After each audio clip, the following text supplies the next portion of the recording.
Welcome to Bloom Today. We have a providential show for you. We're going to be talking about how God is our provider. Hi, I'm Paula Wallace, president of Bloom in the Dark, and this is Ginny Priz, the single-handed serenity coach. Welcome to Bloom Today, where we talk about internal and external brokenness and how you can heal, so that you can use the fertilizer of your past to bloom today.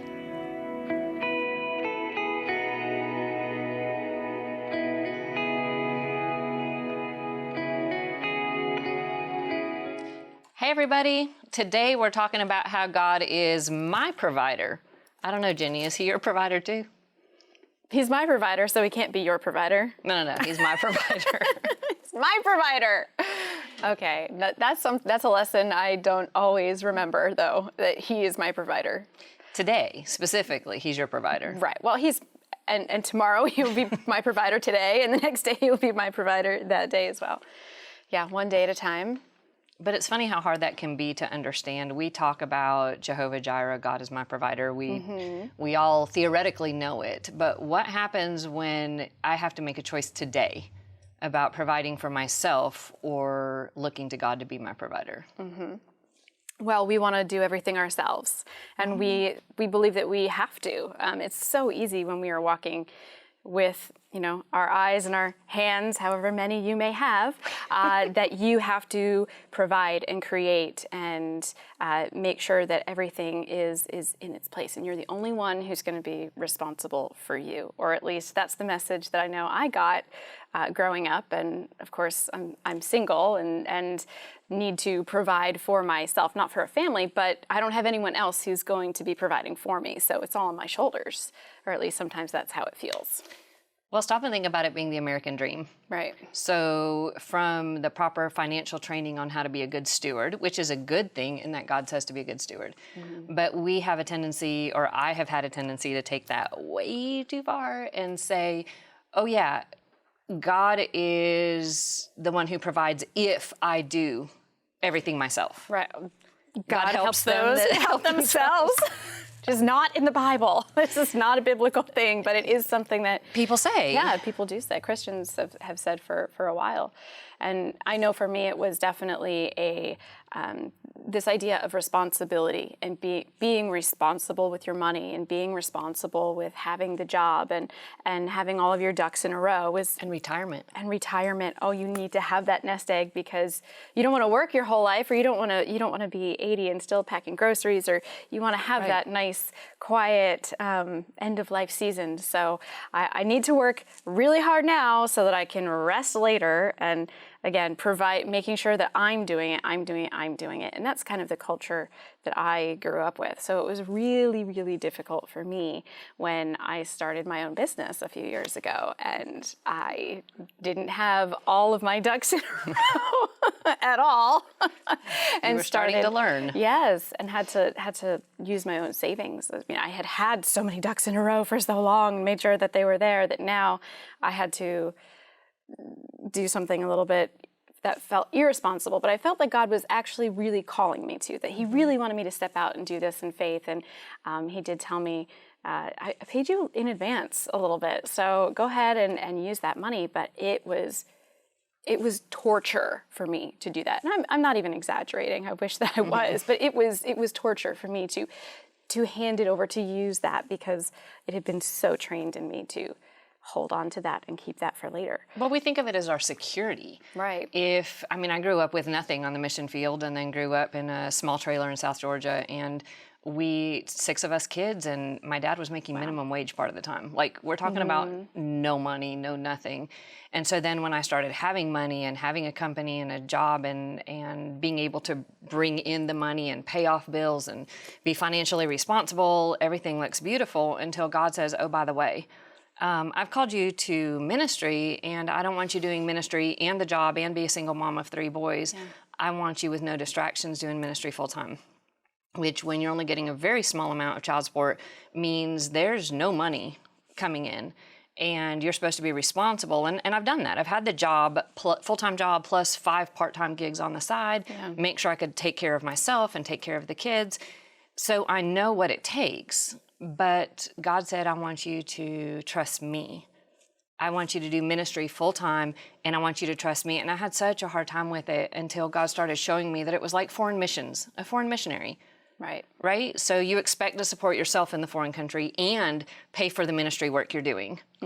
And you look to God to provide for that. Like most people understand that makes sense. Right. There's a fundraising aspect to it. There's You travel need around and help. speak, get people to Right. give you money, you take offerings, you do fundraising, whatever it takes to then support that. But what does it look like when you live in Franklin, Tennessee? Which is an affluent area. Very affluent area, and you're the single mom with nothing living in this area, and then saying, oh yeah, by the way, God's my provider. No, I don't know where we're getting food. I don't know where we're getting rent. I don't know where the electricity is coming from. Oh yeah, and I don't know where the ministry money is coming from either. Right. And that is an everyday reality in third world countries, in poorer areas, and so they're used to that kind of response in those areas, but not when it's seeming as if there are opportunities everywhere to make money. But when God is calling you to not work in a job, but to work ministry full time, that looks very different from the outside. It does, and I've been told I'm irresponsible, that I am lazy, that I'm not doing the right thing. I'm not following the American dream, and I'm not monetizing the ministry stuff or the book or the TV show or all these things the way we should be, because that makes other people feel better because they don't want to look at God as the ultimate provider and obey him. It says you can't serve God and money, right? But what do we do in our choices every day when we're not looking to God as our provider? We tend to make money the reason we make the decisions. Oh, well, I can't do that because I don't have the money. Oh, I've got to do this because it's going to make the money. Right. And our decisions are based on how much money I may or may not have, or how much money I know is coming in, instead of, God, what is it that you want me to do? Right. And so in discussing this, we've talked about how everyone can trust God as their provider by owning 3 really basic truths. Absolutely. The first one being that God is the only provider. Right. So while I thought I was earning the money myself and I thought I had the career and the job, God was still my provider even through that. Yes. It wasn't me. And it's pride to think that it was. Because whether it's my mind that he gave me, the body he gave me capable of working, whether it was the connections, the doors he opened for me to have the job, he was still the provider. He still connected the dots. He still gave you the skills that you had. He still made the opportunity available, opened the door. You just had to step through it. Not always easy to step through it when you're working. I know that's feel really stressful, but whether we stress or not, God is going to provide exactly what he wants to provide for us. And if we are not looking at our hands and making sure that we're the ones doing it, we're the ones striving, we're the ones going, then we can rest further in him. Right. And so in Hebrews 13:21, he says, may he equip you with everything good for doing his will, and may he work in us what is pleasing to him through Jesus Christ. He gives us exactly what we need to do what he's called us to do. Now, if we're running off in a different direction, we might be like going one way when his provision goes another is a different way. So sometimes we do have to course correct to be in line with his provision. Absolutely. But sometimes what he really wants for us and the value may be more eternal and less temporal, less tangible here on earth, but he does say he will always provide. Yes, he will. He will always provide. No matter what. Not necessarily, what he doesn't say is, I will always allow you a way to provide for yourself. No. He will provide. And even when you can't see how. Yeah. So when I look back over the last several years, a lot of it, I can't tell you how all the pieces fit. Though there is the funny story of somebody showing up at our door at 10:30 at night with half a box of Dunkin' Donuts. Do you know how excited my kids were? Oh, I'm sure. Yes.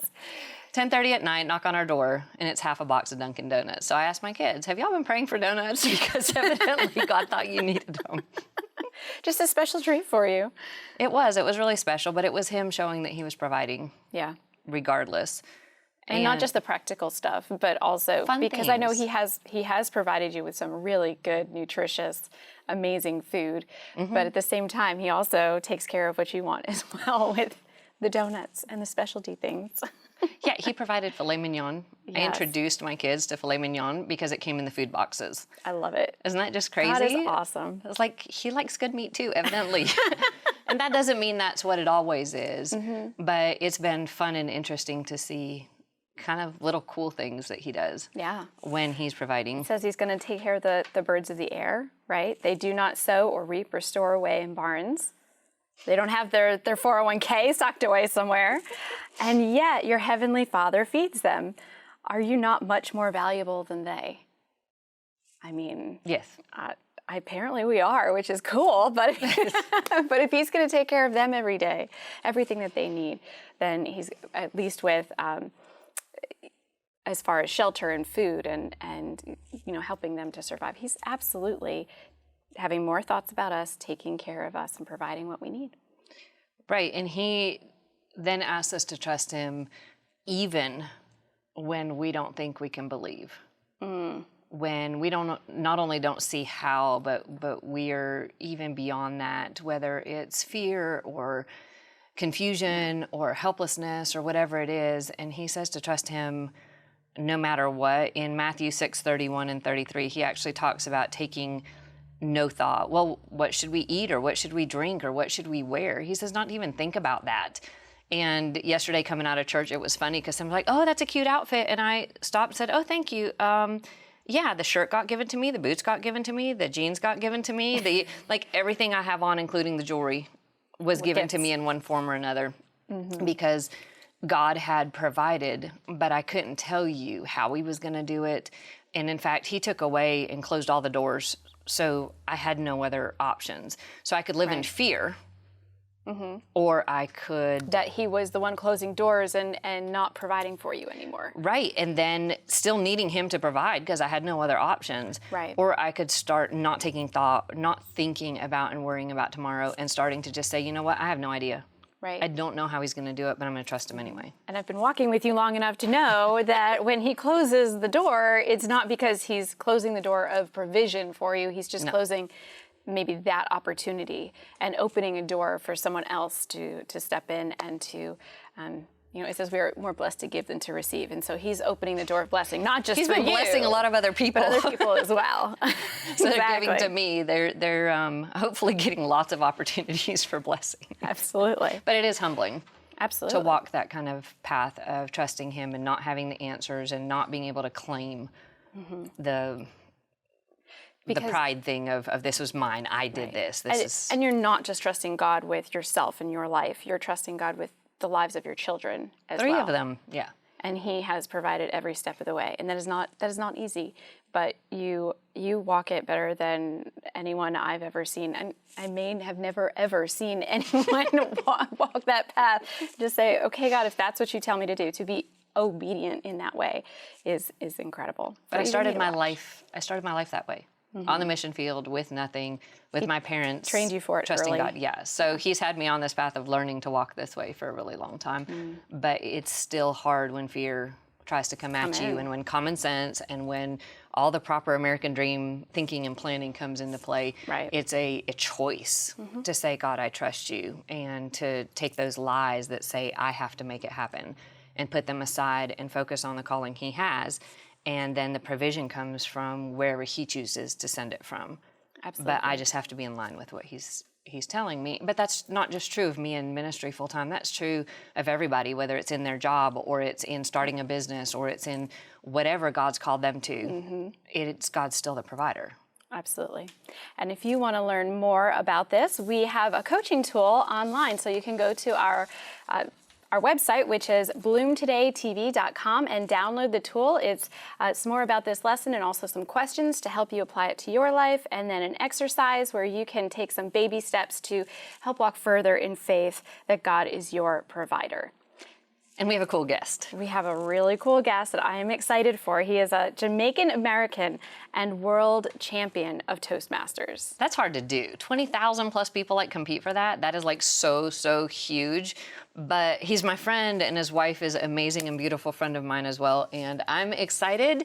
We get to have Mark Brown. Woo! Come on, can you give him a hand, Jenny? I absolutely can. Mark, here's your hand. Oh, thank you. You're coming very handy, right? Yes, I'm absolutely. sorry. Thank you so much. Love Good to it. see you, Ginny. Come take a Paula, seat. good to see you again. Hey.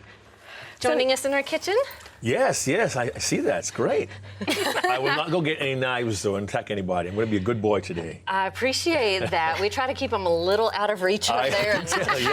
Yeah, right.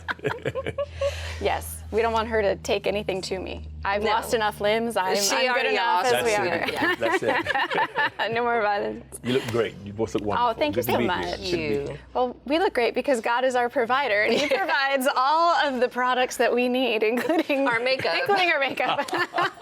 This is true. Yes, He is our provider, isn't He? Everything you need and then some. Yes. You know, and I found out in life very often we make a mistake.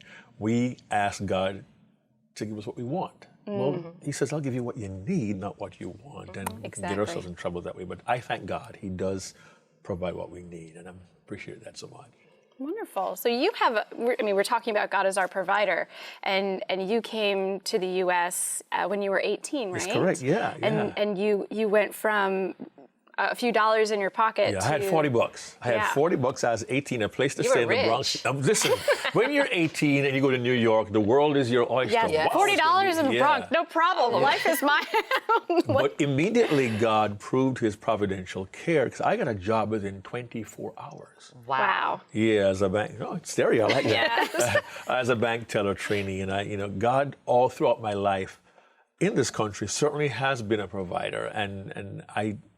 At times, though, when things get good, you tend to forget because things are so good. And they did get really good for you. I mean, a beautiful wife. I left her in Jamaica, went back, and she said yes. We got married, came to live here. We had 3 wonderful kids.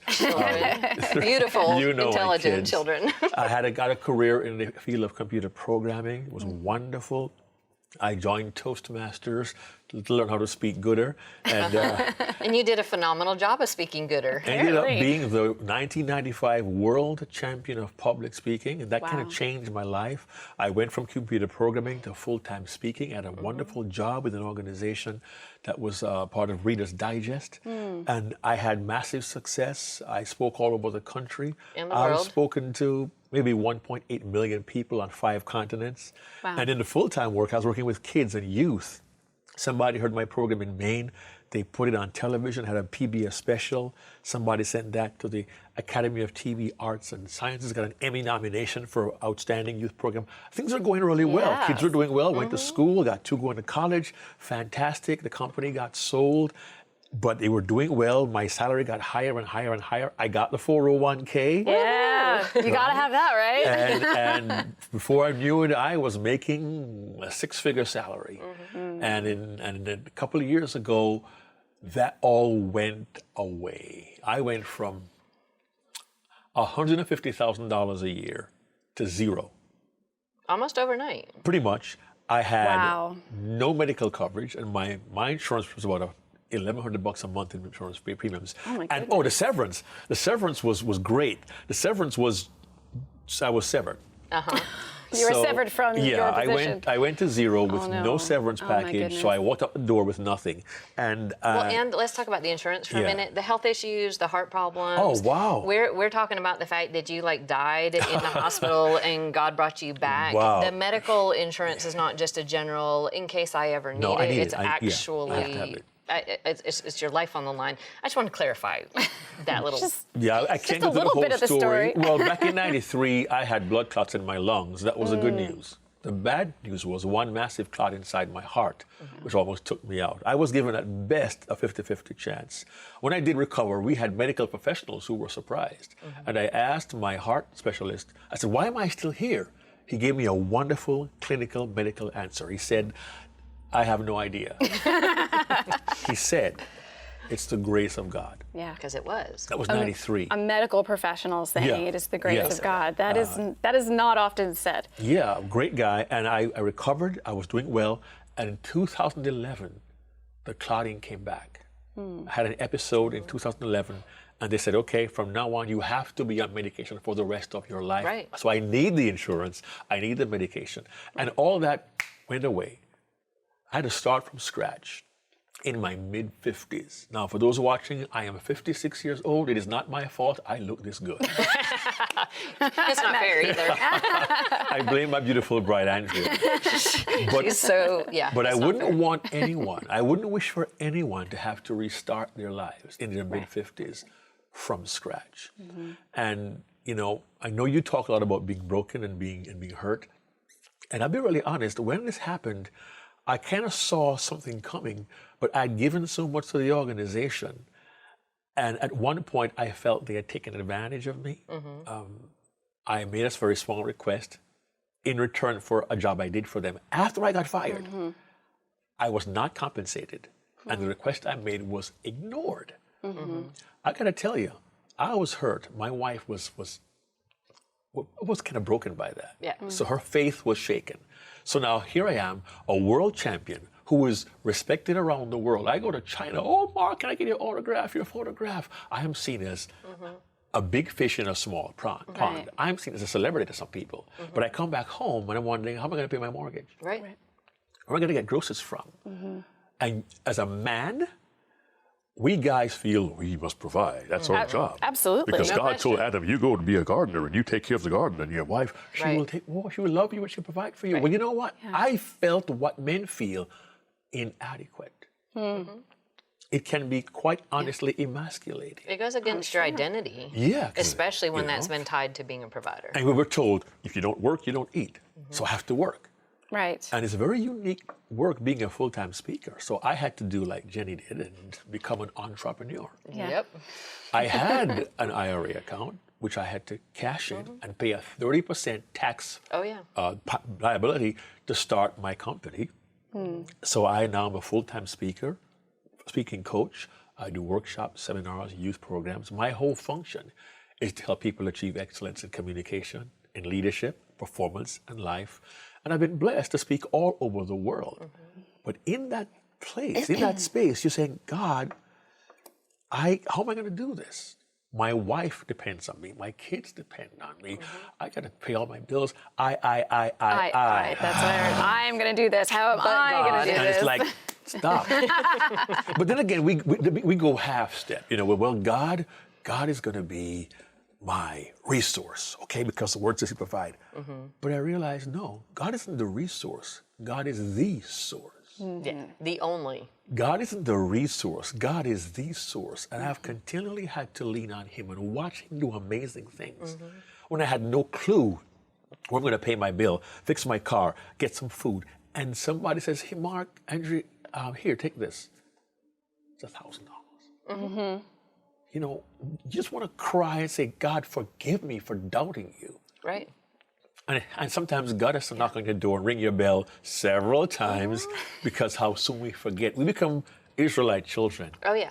You're We whine and enslaved fuss. and you get released. I want to go back to Egypt. I had leeks to eat there. You were a Right. slave there. You want to go back to that? I've Right. got better for you if you just trust me. And that transition is not easy. You telling me? You know. I know. We've been friends for a while, so I know. We've been through, yeah. Not an easy transition. Yeah. But I had to come to terms with the fact, you know, he's not a resource. He's the source, and I must depend on him as the only source. Wow. And the hard thing, and for gentlemen out there, the hard thing is it'll bruise your ego because you feel it's your job. You know, I mean, my wife's so much, and I want to contribute. I feel why? Because I'm not doing my job, and my ego gets in the way. We had this conversation yesterday driving here. That, you know, as a guy, you feel it's your job. Yep. As a single mom, you do too, by the way. But God, of course, because you're providing. God says, no, I Right. am the one who will provide. And it's a journey of coming to terms with that, and at times needing to be reminded of that. Right. And a Because, daily yes, reminder of that. And was there a time when you really felt like you were blooming in that trust with him, that you really felt like, oh, I feel like, yes, I trust you in the middle of this, and it was more of a instinct maybe, rather than something that you had to keep working at? Well, you know, I confess, I had to keep working at it. But at some point, I found that one of my vehicles was constantly going to the Word. What does the Word say? I began to compile scriptures that spoke to my situation. I began to create YouTube video playlists of songs that spoke to my situation. And to this day, there are times I'll go to bed at night, and there are those who say, do not go to bed with your mobile phone near to your brain, because you'll get...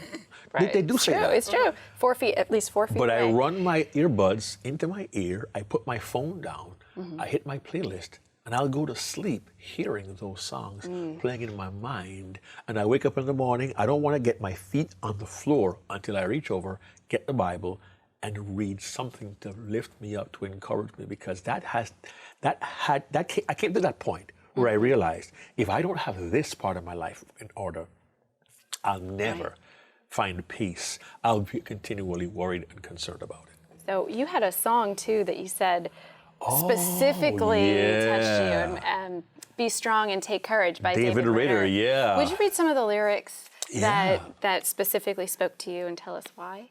He says, "Be strong and take courage. Do not fear or be dismayed, for the Lord will go before you. His light will show the way. Be strong and take courage. Do not fear or be dismayed, for the one who lives within you will be strong in you today." Why don't you give him all your fears? Let him take all of your cares. He knows, he's been through pain before, and he knows all that you've been looking for. So be strong and take courage. Do not fear or be dismayed, for the one who lives within you will be strong in you today, which means you can also bloom today. See what I did there?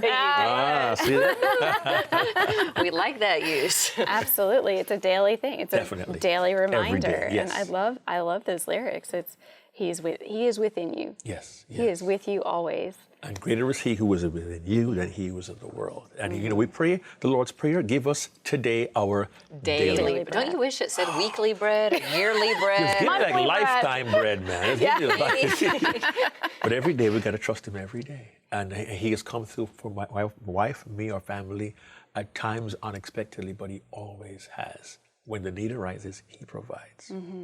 And you know what's funny? When there was going to be a bill that was late in this whole trusting him to provide thing, and I was like, God, this is late. How can it be late? And he's like, Paula, if I pay it late, I pay the late fees too. And I went, oh. Like he's always on time for what he provides. He's not always providing what we want or what we think we should have or whatever, but he consistently provides what he wants for us. He does. And it's funny you mentioned the late bill of my medical insurance is deducted automatically every month. Right. And a couple of times in the last 2.5 years, I got an email saying, is there a different car we can use? It didn't go through. And the very next day, He provides. the money comes in. I tell him, run it again. Yeah. And And it it goes clears. through. That's It went through so well last month, did it twice by mistake. Oh my goodness. I said, guys, That can you cause took problems. He's overly providing. took it twice. Mark, so. that is why you are our ex-victim of the week. Oh, And we wow. have a gift for you. Oh, thank Chocolates you. and tissues and even a tattoo, because we think everyone should have an ex-victim. A tattoo, tattoo I'm for not that. sure my wife would like that, but I tell you what, if I use a tattoo, I know I can give her the chocolates Yes. So you And can that'll use the be- fertilizer Of your past? of your past. to bloom bloom today. today. Thanks so much, ladies. Thank you You're so much. amazing. A free PDF copy of the Bloom in the Dark book and a full list of Bloom Today's coaching tools can be found on bloomtodaytv.com. Then visit Bloom Today's Facebook group for deeper conversation.